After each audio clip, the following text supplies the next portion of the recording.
Singh sir को। इस समय sir dean north Delhi municipal corporation medical college Hindu Rao hospital में है। 1975 बैच के सौदान सिंह सर ने अपनी कार्यशैली से बहुत नाम कमाया।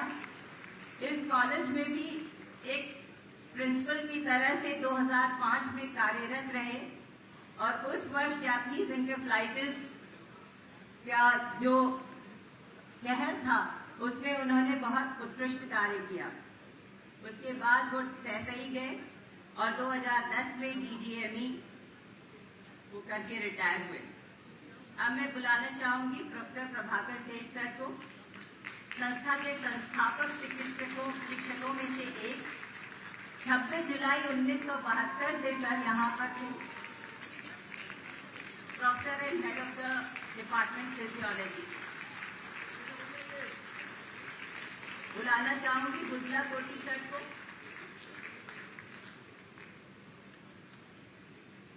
बुदला कोटी सर प्रथम बैच उनके हैं, 1972 बैच के, योग्य एवं उत्कृष्ट विद्यार्थी, इंडियन रेलवेज में सेवा दी और 2015 में डायरेक्टर जनरल हुए रेलवे हेल्थ सर्विसेज में। हमारे बीच में पंकज अग्रवाल जी हैं। इन्होंने एक कार्य शुरू किया है जिसमें एलोपैथिक चिकित्सा शिक्षा को सरल हिंदी में लाने की योजना में ये सहभागी होना चाहते हैं और इन्होंने हिंदी में बहुत सारी मेडिकल पुस्तकें लिखी हैं। थायराइड ग्रंथि एक नई पुस्तक है। इस फेलिसिटेशन या अभिज्ञान के बाद सूचना विभाग का एक वीडियो है जो 3 मिनट का है, उसका प्रसारण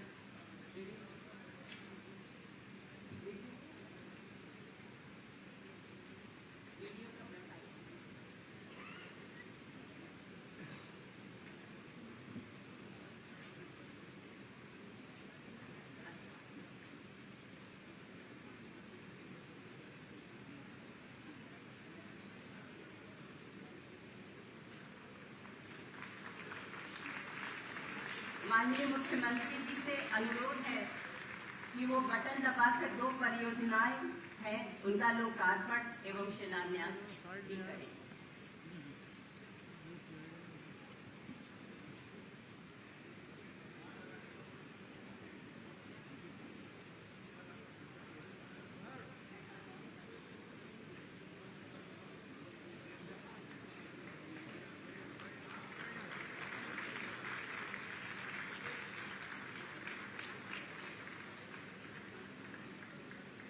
वीडियो का प्रसारण अतिशीघ्र किया जाए, मेरा अनुरोध है।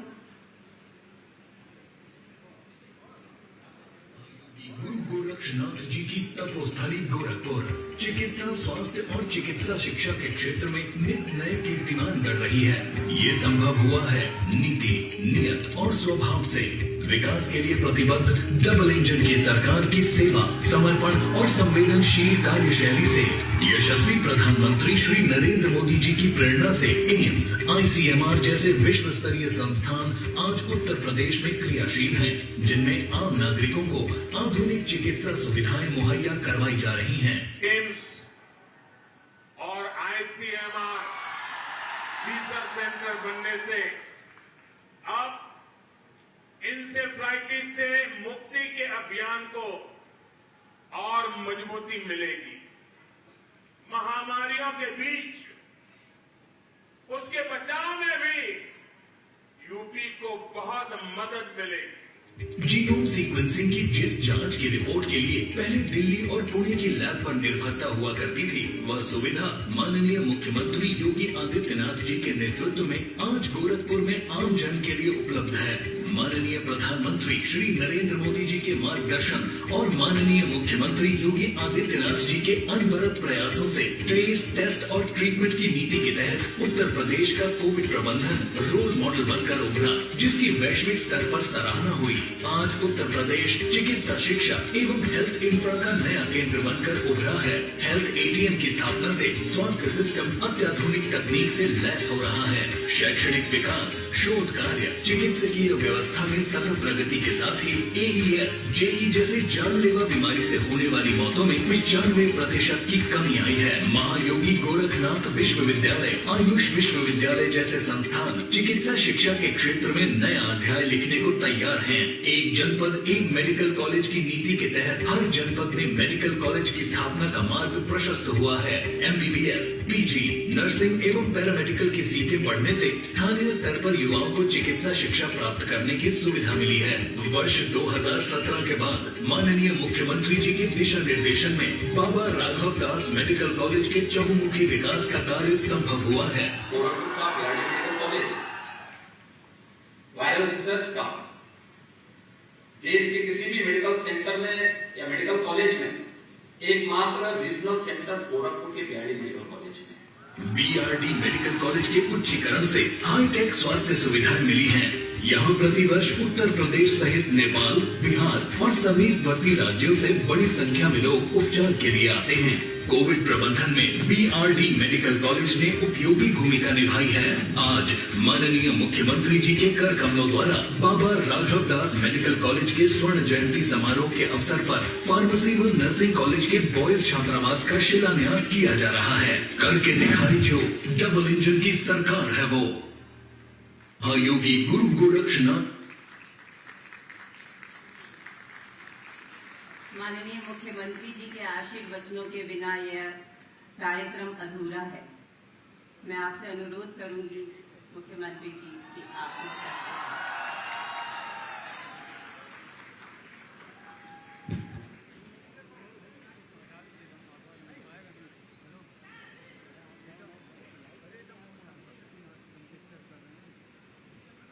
BRD मेडिकल कॉलेज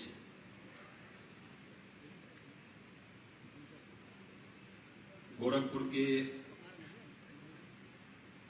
स्वर्ण जयंती समारोह के आज के इस समारोह में मंच पर उपस्थित प्रदेश सरकार में मेरे वरिष्ठ सहयोगी, उप मुख्यमंत्री तथा चिकित्सा शिक्षा, चिकित्सा स्वास्थ्य एवं परिवार कल्याण विभाग के मंत्री श्री ब्रजेश पाठक जी, विभाग के राज्य मंत्री श्री महेंकेश्वर शरण सिंह जी, लोकप्रिय सांसद श्री रवि किशन जी, विधान परिषद के माननीय सदस्य डॉक्टर धर्मेंद्र सिंह जी, माननीय विधायक श्री विपिन सिंह जी, श्री महेंद्र पाल सिंह जी, श्री प्रदीप शुक्ल जी, श्री राजेश त्रिपाठी जी, डॉक्टर विमलेश पासवान जी, गोरखपुर के महापौर श्री सीताराम जायसवाल जी, प्रमुख सचिव चिकित्सा शिक्षा श्री आलोक कुमार जी, प्रधानाचार्य BRD medical college doctor Ganesh Kumar ji, स्वर्ण जयंती समारोह के इस आयोजन की अध्यक्ष डॉक्टर रीना श्रीवास्तव जी, आयोजन समिति के सचिव डॉक्टर अमित मिश्रा जी और आज के इस स्वर्ण जयंती समारोह के इस मुख्य समारोह में BRD मेडिकल कॉलेज से जिन चिकित्सकों ने अपनी शिक्षा ली और आज उसके इस समारोह के साक्षी बन रहे हैं, ऐसे सभी BRD मेडिकल कॉलेज से जुड़े हुए आप सभी उपस्थित चिकित्सकों का, BRD मेडिकल कॉलेज के फैकल्टी मेंबर्स का, यहां के वर्तमान के सभी चिकित्सकों का, छात्र छात्राओं का स्वर्ण जयंती समारोह के अवसर पर मैं आप सबको हृदय से बधाई देते हुए बीआरडी मेडिकल कॉलेज चिकित्सा शिक्षा और स्वास्थ्य की बेहतरीन सुविधा पूर्वी उत्तर प्रदेश के लोगों को इसी प्रतिबद्धता के साथ आगे बढ़ाती रहे, इस विश्वास के साथ अपनी शुभकामनाएं भी देता हूं। मैं अभिनंदन करता हूं सभी चिकित्सकों का जिन्होंने जो प्रथम बैच किए हैं, और मुझे देख करके यहां पे आश्चर्य हो रहा था कि प्रथम बैच से जुड़े हुए तमाम जो यहां से निकले हुए चिकित्सक हैं, 50 साल के बाद भी उनके अंदर जो जवानी दिखाई दे रही है, ये मुझे बहुत अच्छा लगा। और ये सचमुच पूरे बीआरडी मेडिकल कॉलेज के लिए एक उपलब्धि से कम नहीं है। भाइयों बहनों, व्यक्ति हो या संस्था, 50 वर्ष का कार्यकाल उसके जीवन के लिए बहुत मायने रखता है। मनुष्य के ही जीवन में अगर आप देखेंगे तो हम लोग ये मानते हैं, सामान्यतः हमारी ये मान्यता होती है कि व्यक्ति 100 साल तक जिएगा। 50 वर्ष की उम्र तक पहुंचते पहुंचते वह व्यक्ति अपने सामाजिक और पारिवारिक बोझ से इतना दब चुका होता है कि उसके सामने आगे के ढेर सारे प्रश्न खड़े होते हैं। और इसलिए भारतीय मनीषा ने प्राचीन काल से ही भारत की व्यवस्था को 4 भागों में विभाजित किया। ये 4, पहला आश्रम, जहां पर व्यक्ति अपनी स्वयं की शिक्षा दीक्षा में पूरा जीवन यापित करे, यानी वह समाज पे निर्भर रह करके कार्य करे।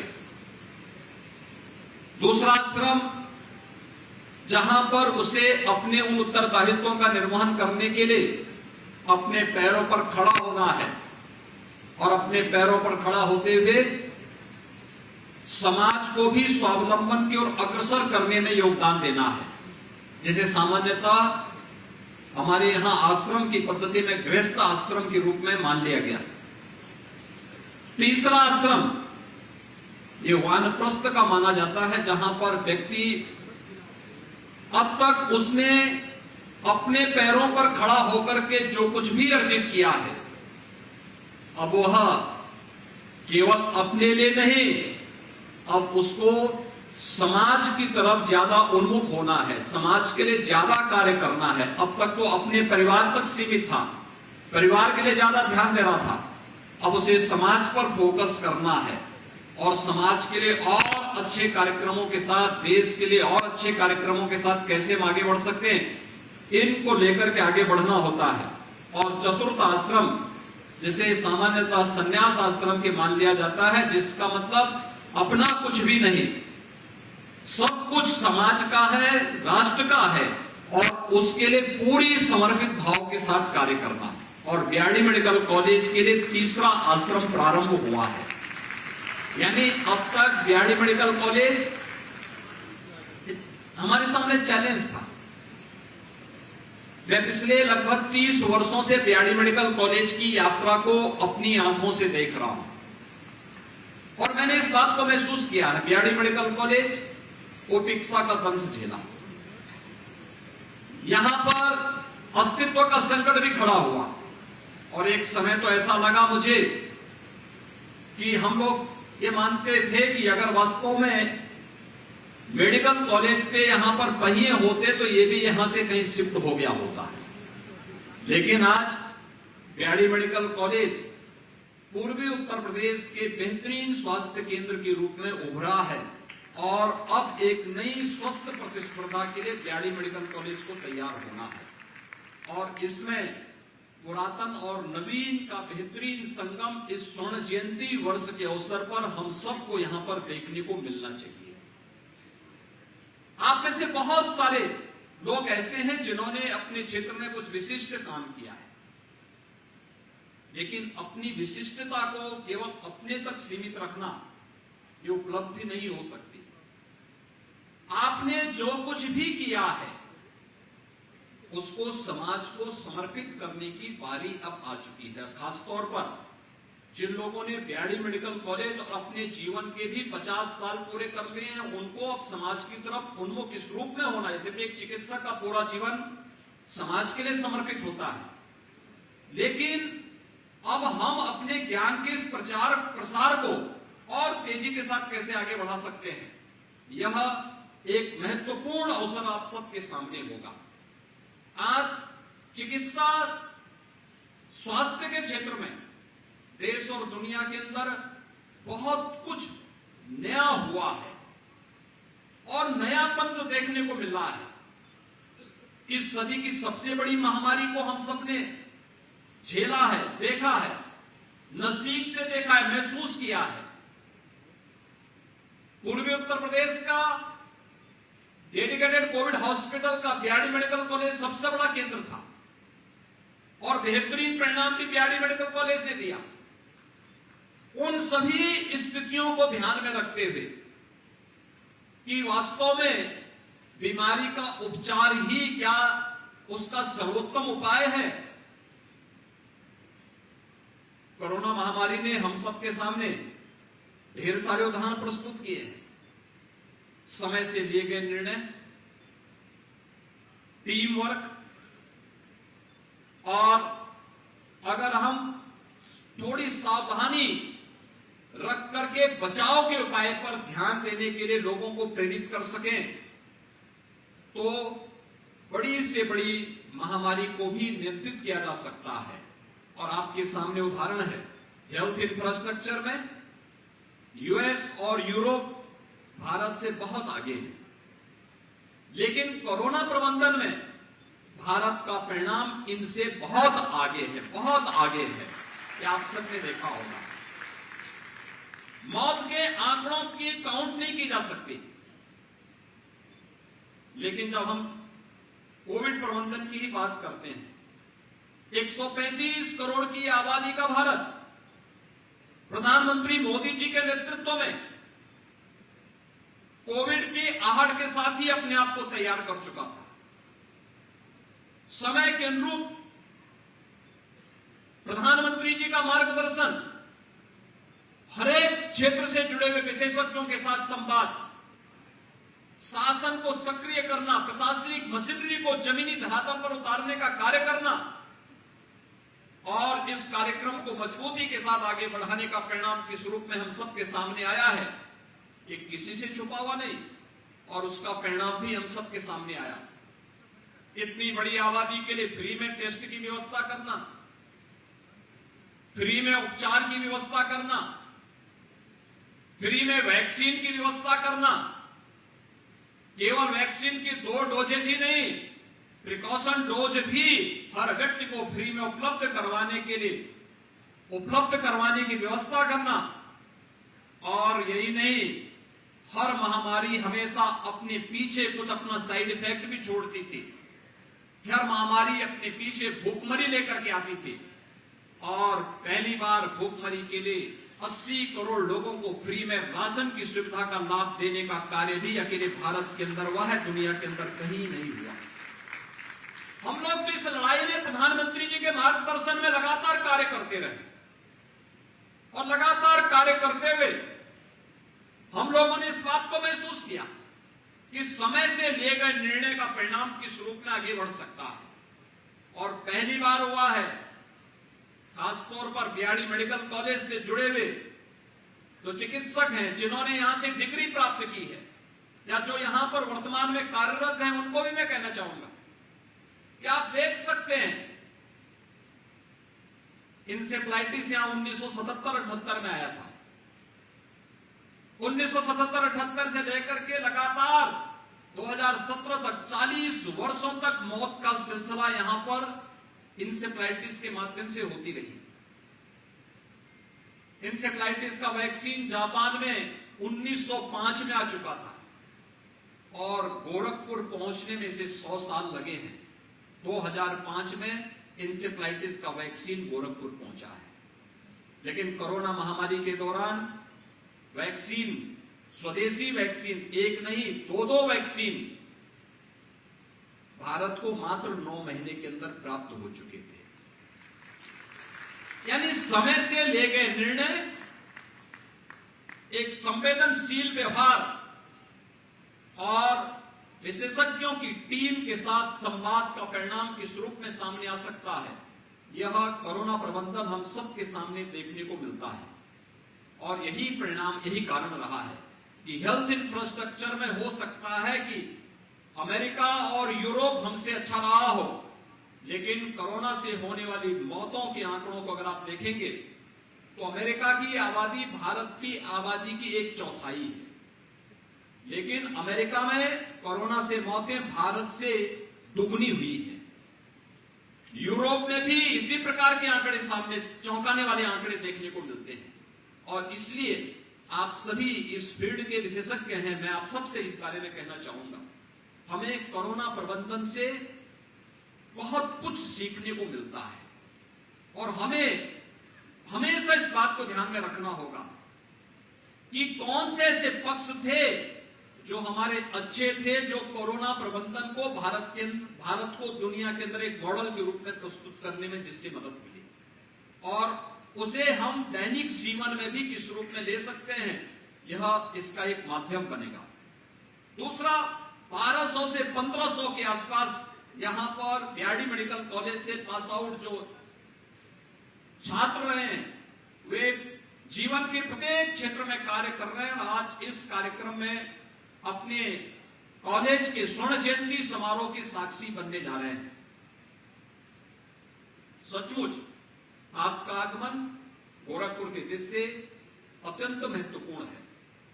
आप जब गोरखपुर में पढ़ते रहे होंगे तो अब गोरखपुर छोटी सिटी थी, बीआरडी मेडिकल कॉलेज सिटी से दूर था, और यही नहीं, आवागमन की सुविधा भी बहुत खराब थी। ट्रेन की सुविधा लगभग ना के बराबर थी, एयर कनेक्टिविटी नहीं थी। बीआरडी मेडिकल कॉलेज में सुविधाओं का अभाव था।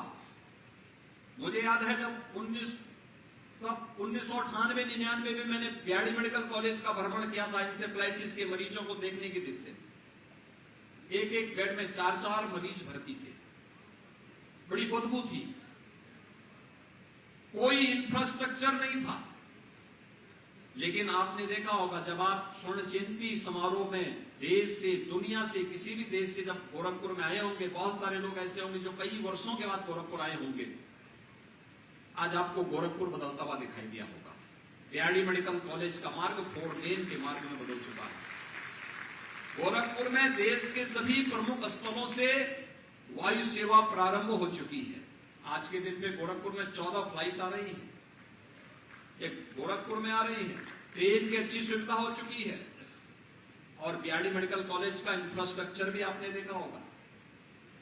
बीआरडी मेडिकल कॉलेज में अच्छी सुविधा आपको मिली है, सुपर स्पेशलिटी का भी ब्लॉक बन चुका है। आज यहां पर हम नर्सिंग और फार्मेसी कॉलेज के छात्रावास और कॉलेज भवन के शिलान्यास का कार्यक्रम भी कर रहे हैं। सीआरसी और रीजनल मेडिकल रिसर्च सेंटर भी बीआरडी मेडिकल कॉलेज का यहां पर उसके लिए पर्याप्त धनराशि उपलब्ध कराई जा चुकी है। ये सभी बदलती हुई तस्वीर के रूप में बीआरडी मेडिकल कॉलेज को एक नई पहचान के रूप में प्रस्तुत करते हैं। और इसलिए मेरा अनुरोध होगा आप सबसे कि हमारा कुछ दायित्व हमारा भी बनता है। याद रखना कि हम सबको, हमारे जीवन को हमारे भारतीय मनीषा ने इस रूप में तय करके रखा है कि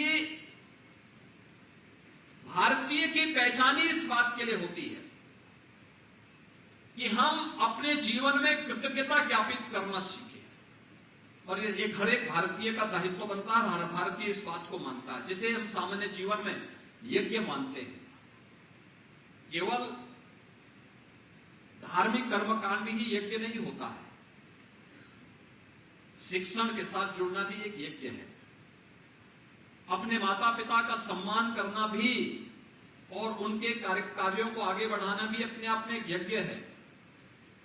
जिस संस्था के प्रति, जिस संस्था ने हमें योग्य बनाया, एक योग्य चिकित्सक के रूप में देश और दुनिया के सामने एक पहचान दी है, उस शिक्षण संस्थान के प्रति, उस चिकित्सा संस्थान के प्रति भी कृतज्ञता ज्ञापित करना और उनके उस कार्यों के प्रति कि मुझे इस संस्था के प्रति से ये डिग्री प्राप्त हुई, तो वहां हमारे लिए एक पवित्र धर्मस्थल होना चाहिए, पवित्र मंदिर जैसा पवित्र दिखना चाहिए।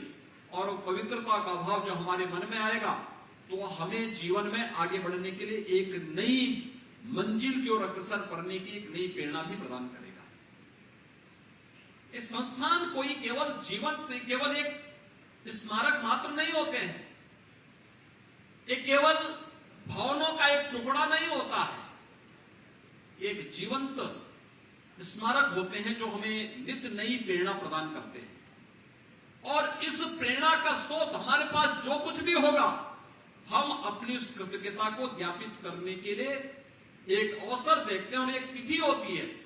मैंने जो बताया कि 50 साल का उम्र किसी भी संस्थान के लिए उपलब्धियों भरा होना चाहिए, और उपलब्धियों भरा तब होना चाहिए क्योंकि मुझे कुछ मामलों में बहुत चीजें लगती हैं। इंसेफ्लाइटिस के उन्मूलन की यहां पर चर्चा हुई, और इंसेफ्लाइटिस के लिए मैं 1998 में मैं सांसद बना था गोरखपुर से।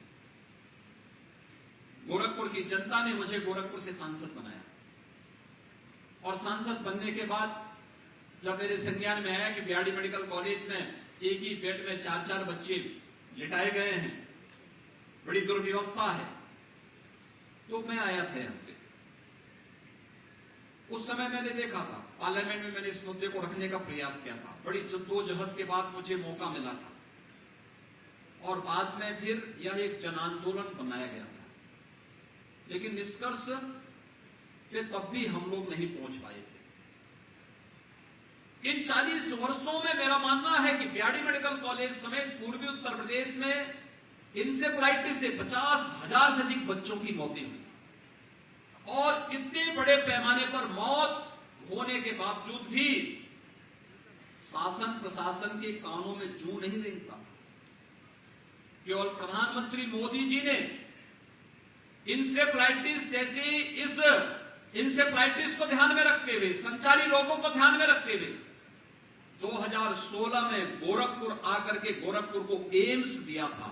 आज एम्स फंक्शनल हो चुका है, गोरखपुर का एम्स यहां पर चालू हो चुका है, और यहां से शुरू होती है अब बीआरडी मेडिकल कॉलेज, और एम्स में एक स्वस्थ प्रतिस्पर्धा स्वास्थ्य के क्षेत्र में और चिकित्सा शिक्षा के क्षेत्र में स्वस्थ प्रतिस्पर्धा खड़ी हो। कौन विशेषज्ञ स्वास्थ्य सुविधा दे सकता है? क्योंकि जो सुविधाएं बीआरडी मेडिकल कॉलेज, जो सुविधाएं एम्स में है, उससे कम सुविधा बीआरडी मेडिकल कॉलेज में आज के दिन पर नहीं है। उससे अच्छी सुविधा ही होगी, उससे कम नहीं होगी, लेकिन हम उस प्रतिस्पर्धा के लिए अपने आप को तैयार तो करें, उसके अनुसार हमें तैयार होना पड़ेगा। और मुझे लगता है सीखने के लिए, जानने के लिए कोई दिन कम नहीं होता है, कोई क्षेत्र कम नहीं होता है। मुझे बहुत अच्छा लगा यहां पर 2 चीजों का। एक, यहां पर मुझे अभी एक पत्र दिया गया है डॉक्टर पंकज कुमार अग्रवाल जी द्वारा। डॉक्टर पंकज कुमार अग्रवाल ने मुझे दिया है, जिसमें इन्होंने यहां पर हिंदी में पुस्तक लिखी है, मेडिकल की पुस्तक हिंदी में लिख के इन्होंने उपलब्ध कराया है। और ऐसे ही यहां पर एक पुनर्नवा मेडिकल साइंस की हिंदी में प्रथम जर्नल, ये भी मुझे मेरे साथ में पकड़ाई गई है, और मुझे लगता है एक नया अनुभव ये कहता है। भारत की राष्ट्रीय शिक्षा नीति जो कोरोना कालखंड में लागू हुई है, वह भी हमें इस बात के लिए प्रेरित करती है। ये मातृभाषा में, इंग्लिश के साथ साथ मातृभाषा में भी लिखने का प्रयास करें, और ये दोनों उदाहरण हम सबके लिए बहुत बेहतरीन उदाहरण है उस स्वस्थ प्रतिस्पर्धा को आगे बढ़ाने के लिए। इंसेफ्लाइटिस के खिलाफ हम लोग लड़ते रहे, कार्य करते रहे।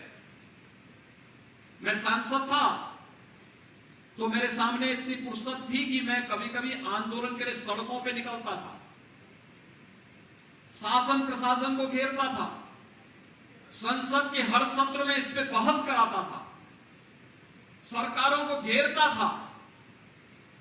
लेकिन जब 2017 में मुझे ही प्रदेश का दायित्व दे दिया गया तो मेरे सामने प्रश्न था कि आखिर अब तक तो मैं आंदोलन करता था, जिम्मेदारियों से भाग जाता था, अब क्या होगा। और मैं तब तक लगभग 20 वर्ष के आसपास आंदोलन के से इतना तप चुका था कि मैं इस निष्कर्ष पे पहुंच चुका था कि केवल स्वास्थ्य और चिकित्सा शिक्षा से ही नहीं होगा, ये अंतर विभागीय समन्वय का एक बेहतरीन उदाहरण बन सकता है। और मैंने लखनऊ में एक बैठक की थी, लगभग 9 विभागों को लेकर के मैंने एक बैठक की थी। हमने इसमें स्वच्छता पे फोकस किया, हमने उन घरों को चिन्हित किया जहां से इस प्रकार के मामले आए थे, उन गांवों को चिन्हित किया, वहां पर हम लोगों ने स्वच्छता का अभियान चलाया, उन घरों में शौचालय उपलब्ध करवाया, उन गांवों में शुद्ध पीएससी को, सीएससी को, उनकी स्ट्रेंथनिंग की और सर्विलांस को भी मजबूत बनाने का काम किया। परिणाम हम सबके सामने है। इंसेफ्लाइटिस जुलाई से लेकर नवंबर के बीच, जिसकी आहट भर से ही तमाम परिवारों में कंपकंपी होती थी कि इंसेफ्लाइटिस से न जाने कौन बच्चा इस बार चला जाए, और जो ठीक भी हो जाता था वो शारीरिक और मानसिक दिव्यांगता का शिकार होता था। आज मैं कह सकता हूं कि हम लोगों ने बीआरडी मेडिकल कॉलेज के अनुभव और प्रदेश सरकार की टीम भावना से जो कार्य किया गया उसका परिणाम है आदरणीय प्रधानमंत्री जी के मार्गदर्शन में हम लोगों ने 95% मौत के आंकड़ों को नियंत्रित करने में सफलता प्राप्त की है।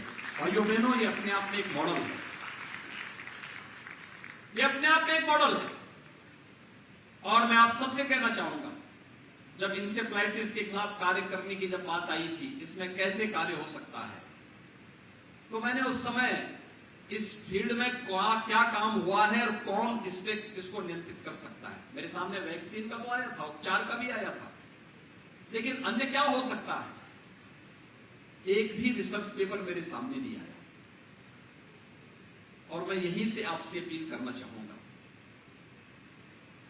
कि आखिर हम अपने डे टू डे के कार्य को करते हुए, पेशेंट को देखते हुए, एक एक मरीज हमारे लिए शोध का भी एक केंद्र होता है। हमारी तो प्रयोगशाला वही है, हम उसको भी ध्यान में रख करके अपने कार्यक्रम को आगे बढ़ा सकते हैं। और हम सब जानते हैं, एलोपैथ में नहीं होगा, लेकिन आयुर्वेद में व्यक्ति की प्रकृति के अनुसार उसका उपचार की तरीके, तौर तरीके भी बदलते हैं। और प्रकृति वो सात्विक है, राजसिक है, तामसिक है, या दो प्रकृति के बीच का है, कौन सा है, और उसी के अनुसार उसके उपचार के तरीके और उसके अनुसार वो भी बदलता है। आयुष में भी, आयुर्वेद में भी उपचार तक वे सीमित हो गए, शोध की प्रक्रिया बंद हो गई। लेकिन कोई research paper BRD medical college स्तर पर या किसी अन्य विशेषज्ञ चिकित्सक के स्तर पर इस पर लिखने में क्यों कोताही बरती गई? क्यों हमने इसको केवल उपचार तक सीमित रखा? अवेयरनेस के कार्यक्रम से क्यों हम लोग वंचित रहे? और मुझे लगता है कि एक मॉडल खड़ा करना पड़ेगा, और खासतौर पर बीआरडी मेडिकल कॉलेज को, हमारे जो चिकित्सा शिक्षा के छात्र हैं, ये केवल बीआरडी मेडिकल कॉलेज और बीआरडी मेडिकल कॉलेज की लाइब्रेरी और लेबोरेटरी तक सीमित न रह करके इनको ग्रामीण क्षेत्र में जाकर के भी वहां देखना चाहिए कि वास्तव में बीमारी का कारण क्या है। अगर पेशेंट कुशीनगर से आ रहा है तो बीआरडी मेडिकल कॉलेज के छात्र वहां भी विजिट जाकर के करें, बीमारी का कारण क्या है, इन लोगों का रहन सहन क्या है, और फिर इस पे संबंधित प्राध्यापक के नेतृत्व में रिसर्च पेपर लिखे जाए और बीआरडी मेडिकल कॉलेज इसे अपने उसके साथ जोड़ करके रखे। आप देखना, आपकी जब नैक की रैंकिंग होगी या किसी भी मूल्यांकन के साथ आप गुजरेंगे, आपकी रैंकिंग में बेहतरीन सुधार होता हुआ दिखाई देगा। और इसलिए हर एक बीमारी के साथ, हर एक पेशेंट के साथ, या बीआरडी मेडिकल कॉलेज के पास मरीजों की कमी नहीं है, लेकिन रिसर्च का अभाव है, पब्लिकेशंस का अभाव है। पेटेंट करने की दिशा में हमने क्या काम किया है, इसका अभी अभाव यहां पर दिखता है। और इस दिशा में बेहतरीन प्रयास को आगे बढ़ाने का मैं आह्वान करूंगा। एक नंबर 2, मैं आह्वान करूंगा कि यहां पर बीआरडी मेडिकल कॉलेज से जो पास आउट हुए हैं, ऐसे तमाम वरिष्ठ चिकित्सक यहां पर आए होंगे, देश से भी दुनिया से भी, और उन सबका भी मैं आह्वान करूंगा, आप भी अपने अनुभव का एक रिसर्च पेपर इन लोगों को दीजिए। और मैं आयोजन समिति से कहूंगा कि वह सबका पब्लिकेशन करा करके उसकी प्रति राज्य सरकार को भी उपलब्ध करवाए। राज्य सरकार उन सुझावों को देखेगी भी और उनके अनुभव को भी देखेगी, क्योंकि ये गवर्नमेंट मेडिकल कॉलेज है और गवर्नमेंट मेडिकल कॉलेज सरकार एक ही अपेक्षा रखती है, और अपेक्षा यह रखती है कि अगर सरकार यहां पर अच्छी चिकित्सा शिक्षा उपलब्ध कराने के लिए मंच दे रही है, उस प्रकार की सुविधाएं उपलब्ध करवा रही है, तो बदले में 2 अपेक्षाएं रखती हैं। एक अपेक्षा कि यहां से निकला हुआ चिकित्सक जहां भी शासन की व्यवस्था या उसकी अपनी व्यवस्था हो, वहां इस फील्ड में बेहतरीन कार्य करे, और दूसरा वह इस फील्ड में आगे जाकर के नए नए शोध को, रिसर्च को आगे बढ़ाने, रिसर्च एंड डेवलपमेंट के कार्यक्रम को आगे बढ़ाने का कार्य करें। अगर हमने चिकित्सा जैसे क्षेत्र में, चिकित्सा स्वास्थ्य जैसे क्षेत्र में हमने रिसर्च एंड डेवलपमेंट के कार्य को बाधित कर दिया, हम पिछड़ जाएंगे। और मुझे लगता है कि हमें स्थानीय आवश्यकताओं के अनुरूप उस प्रकार के कदम बढ़ाने पड़ेंगे, उस प्रकार के कार्यक्रमों को आगे बढ़ाना ही पड़ेगा। और इस पर मैं आह्वान करूंगा कि आप सबके पास अपने अनुभव होंगे, आप सबके पास अपने जीवन का एक लंबा अनुभव हो चुका है, 50 साल कम नहीं होता है।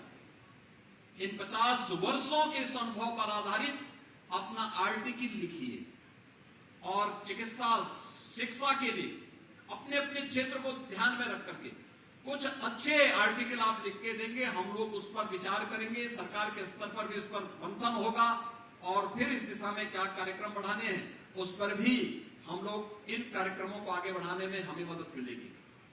तीसरा, बीआरडी मेडिकल कॉलेज और एम्स के बीच में एक स्वस्थ प्रतिस्पर्धा आगे बढ़नी चाहिए। पूर्वी उत्तर प्रदेश में कौन अच्छा विशेषज्ञ स्वास्थ्य की सुविधा उपलब्ध करवाएगा, अब इस पे एक प्रतिस्पर्धा हमारी खड़ी होनी चाहिए। आज आपके पास इंफ्रास्ट्रक्चर का कोई अभाव नहीं है, फैकल्टी का अभाव भी नहीं है, और मैं चिकित्सा शिक्षा से भी कहूंगा, सबसे कहूंगा, हम वही पाठ्यक्रम प्रारंभ करें जिनमें हमारे पास इंफ्रास्ट्रक्चर भी हो, जिनमें हमारे पास फैकल्टी हो और पर्याप्त मात्रा में मैन पावर हो, और उन पाठ्यक्रमों को पूरी तन्मयता के साथ जोड़ें। और जिस समाज के माध्यम से हम ये जानकारी ले रहे हैं, उस समाज के प्रति भी हम अपने उत्तरदायित्वों का निर्वहन अगर करना प्रारंभ करेंगे, बेहतरीन परिणाम आएगा। और मैं मानता हूं बेहतरीन केंद्र बन सकता है। यहां पे रीजनल मेडिकल रिसर्च सेंटर अकेले बीआरडी मेडिकल कॉलेज में है, देश के अंदर किसी भी मेडिकल कॉलेज में संभवतः इस प्रकार का सेंटर आपको देखने को नहीं मिलेगा, लेकिन उत्तर प्रदेश के अंदर गोरखपुर में है, सीआरसी गोरखपुर में है। हम इसका बेहतरीन उपयोग करें और हमारा प्रयास होना चाहिए कैसे हम इन कार्यक्रमों को आगे बढ़ाने का कार्य करें। इसके अलावा आपने देखा होगा, अगर इंसेफ्लाइटिस का उन्मूलन की दिशा में हम आगे बढ़ सकते हैं, कोई कारण नहीं कि आज के दिन पर मेडिकल हेल्थ के लिए कुछ भी असंभव, यानी हर चीज संभव हो सकती है और हर एक कार्य को संभव बनाने की दिशा में हमें अपने प्रयास को तेजी के साथ आगे बढ़ाने पड़ेंगे। एक चिकित्सक की विश्वसनीयता, उसकी पहचान होनी चाहिए, आम जनमानस में उसकी स्वीकार्यता, उसकी पहचान होनी चाहिए। मैं देखता हूं गोरखपुर में जब मरीज आता है, नेपाल से आता है, बिहार से आता है, नाम पूछ के आता है, मुझे फलाने डॉक्टर के पास जाना है। फलाना डॉक्टर अगर उस दिन उपलब्ध नहीं, वेट करता है, होटल में धर्मशाला में रूम लेकर के रहता है और डॉक्टर से फिर वापस दिखा करके, कंसल्टेशन लेकर के, दवा लिखा करके, जाकर के अपना उपचार अपने घर में भी करा देता है। ये विश्वास है। ऐसा नहीं कि उस चिकित्सक ने अपना प्रचार कर रखा है, लेकिन जिस डॉक्टर ने अच्छा काम किया है, अपने फील्ड में पूरी मेहनत के साथ, पूरी तन्मयता के साथ काम किया है, उसकी अपनी पहचान भी है। और मुझे लगता है उस पहचान को आगे बढ़ाने का एक वक्त हम सबके सामने आया है। हमारी पहचान हमारे कार्यों के माध्यम से हो, हमारे द्वारा किए गए इस फील्ड में रिसर्च के माध्यम से हो, इस फील्ड में किए गए हम बेहतरीन उपलब्धियों के माध्यम से हमारी पहचान बने। और उस दिशा में मैं आप सबको इस बात के लिए आश्वस्त करता हूं, बीआरडी मेडिकल कॉलेज के पास इंफ्रास्ट्रक्चर की कमी नहीं होने दी जाएगी। किसी भी प्रकार की, अन्य प्रकार की कोई कमी बीआरडी मेडिकल कॉलेज को नहीं होने देंगे। और आज के दिन पर तो राज्य सरकार जिस दिशा में कदम बढ़ा रही है, पहले गोरखपुर, बस्ती, देवीपाटन, अयोध्या, आजमगढ़ कमिश्नरी में अकेले गोरखपुर में ये बीआरडी मेडिकल कॉलेज था।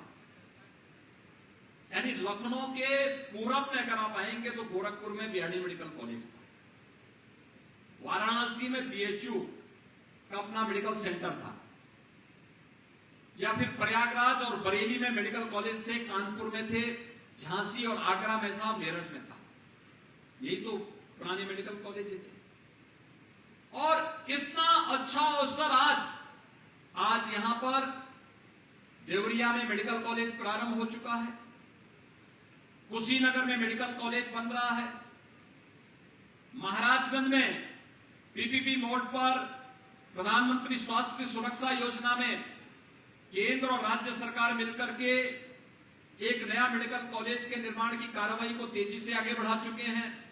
सिद्धार्थनगर में मेडिकल कॉलेज प्रारंभ हो चुका है, बस्ती में मेडिकल कॉलेज प्रारंभ हो चुका है, बहराइच में मेडिकल कॉलेज प्रारंभ हो चुका है, गोंडा में मेडिकल कॉलेज बन रहा है, बलरामपुर में भी मेडिकल कॉलेज बन रहा है, अयोध्या में मेडिकल कॉलेज प्रारंभ हो चुका है, अंबेडकर नगर में प्रारंभ हो चुका है, सुल्तानपुर में मेडिकल कॉलेज का निर्माण युद्ध स्तर पर चल रहा है, आजमगढ़ में मेडिकल कॉलेज पहले ही संचालित हो चुका है।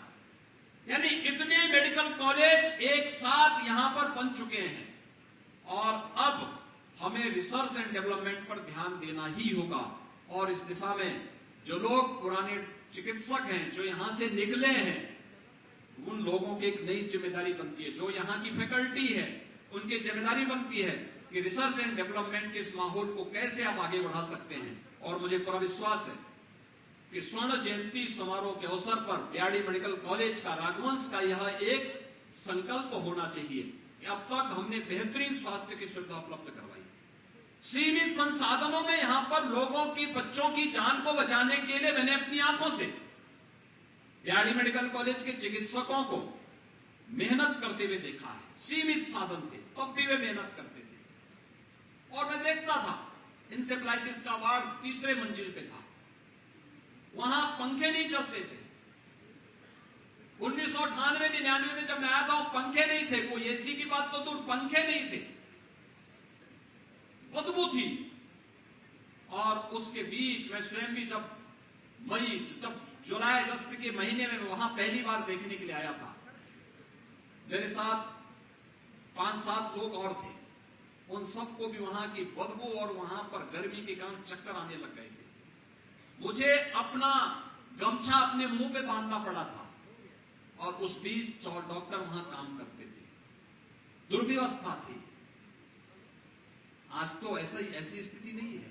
आज तो एक बेड पर एक ही पेशेंट है, बेहतरीन सुविधा हुई है। इसको हम और बेहतरीन करने की दिशा में अब हमारे स्तर पर, शासन के स्तर पर, शासन ने इसको और बेहतरीन इंफ्रास्ट्रक्चर आपको दिया है। उसको हम अपने कार्यों के माध्यम से, बीआरडी मेडिकल कॉलेज और चिकित्सा शिक्षा के क्षेत्र में होने वाले शोध के माध्यम से एक नई ऊंचाई दे सकते हैं। और वह शोध यहां से प्रारंभ हो, यहां से कार्यक्रम आगे बढ़े। ये चीजें अगर हम आगे बढ़ाएंगे तो वह एक नई पहचान बीआरडी मेडिकल कॉलेज को देगा। आप सभी लोग यहां पर, बहुत सारे लोग ऐसे होंगे जो गोरखपुर में रहते हैं, बहुत सारे चिकित्सक ऐसे होंगे जिनको कई वर्षों के बाद गोरखपुर में आने का अवसर प्राप्त हुआ है। मैं उन सभी को गोरखपुर में आगमन पर उनका हृदय से स्वागत करता हूं, उनका अभिनंदन करता हूं और विश्वास व्यक्त करता हूं कि आज पूरे दिन भर वे लोग यहां रहेंगे। दिन भर यहां रहें, देखें, यहां के मेडिकल स्टूडेंट के साथ बातचीत करें, संवाद करें, कुछ टेक्निकल सेशन चले, उनके बीच में अपने अनुभव को शेयर करें, कुछ नए कार्य योजना के साथ देश और दुनिया के अंदर क्या कुछ हो रहा है इस दिशा में उन्हें प्रेरित करें और उसका केंद्र बिंदु बीआरडी मेडिकल कॉलेज बन सके, इसके बारे में भी उनके द्वारा प्रयास प्रारंभ होना चाहिए। मुझे पूरा विश्वास है कि आप सबका आगमन बीआरडी मेडिकल कॉलेज की दृष्टि से, गोरखपुर, पूर्वी उत्तर प्रदेश और उत्तर प्रदेश की दृष्टि से अच्छा हो, शुभ हो, इस दृष्टि से मैं स्वर्ण जयंती कार्यक्रम के अवसर पर बीआरडी मेडिकल कॉलेज को हृदय से बधाई देता हूं, अपनी शुभकामनाएं देता हूं। उन सभी चिकित्सकों का जो बीआरडी मेडिकल कॉलेज के पहले बैच के पास आउट हैं और दूसरा अन्य जो थे जिनकी सिल्वर जुबली का भी आयोजन होने जा रहा है, वे यहां पर मुझे बताएगा कि 25 चिकित्सक वे भी हैं यहां पर। 32 वे चिकित्सक आए जो पहले बैच के हैं। आप सोचिए 32 वे लोग आज भी पूरी मजबूती के साथ कार्य कर रहे हैं, जिन्होंने 1972 में यहां एडमिशन लेकर के अपनी पढ़ाई प्रारंभ की थी। 32 लोग आज भी पूरी मजबूती के साथ इस क्षेत्र में रह करके काम कर रहे हैं। मैं इन सब का हृदय से अभिनंदन करता हूं और बाबा गोरखनाथ से ही प्रार्थना करता हूं कि वे इन्हें स्वस्थ और दीर्घ जीवन दें, लंबे समय तक स्वास्थ्य क्षेत्र को इनकी सेवाएं प्राप्त होती रहें और इनका मार्गदर्शन हमारे नए छात्र छात्राओं को प्राप्त हो सके, इस विश्वास के साथ मैं आयोजन समिति को इस कार्यक्रम के लिए हृदय से बधाई देता हूं। लोकल प्रशासन ने बीआरडी मेडिकल कॉलेज के साथ बेहतरीन समन्वय करते हुए इस कार्यक्रम को आगे बढ़ाने में अपना योगदान दिया है। इसके लिए लोकल एडमिनिस्ट्रेशन को भी हृदय से इसके लिए धन्यवाद देता हूं कि यहां पर आने वाला एक एक जो चिकित्सक है, कुछ लोग बहुत दिनों के बाद आए होंगे, स्वाभाविक रूप से वे गोरखपुर की अतिथि हैं, तो अतिथि के रूप में उनका स्वागत और उनका अभिनंदन करने का अवसर यहां के प्रशासन को प्राप्त हुआ है। इसके लिए मैं उनको हृदय से धन्यवाद देता हूं और विश्वास व्यक्त करता हूं कि बीआरडी मेडिकल कॉलेज स्थानीय प्रशासन के साथ मिलकर के बेहतरीन स्वास्थ्य सुविधाओं के केंद्र बिंदु के रूप में इसे आगे बढ़ाने का कार्य करेगा। आप सबके प्रति मेरी शुभकामनाएं। धन्यवाद। जय हिंद।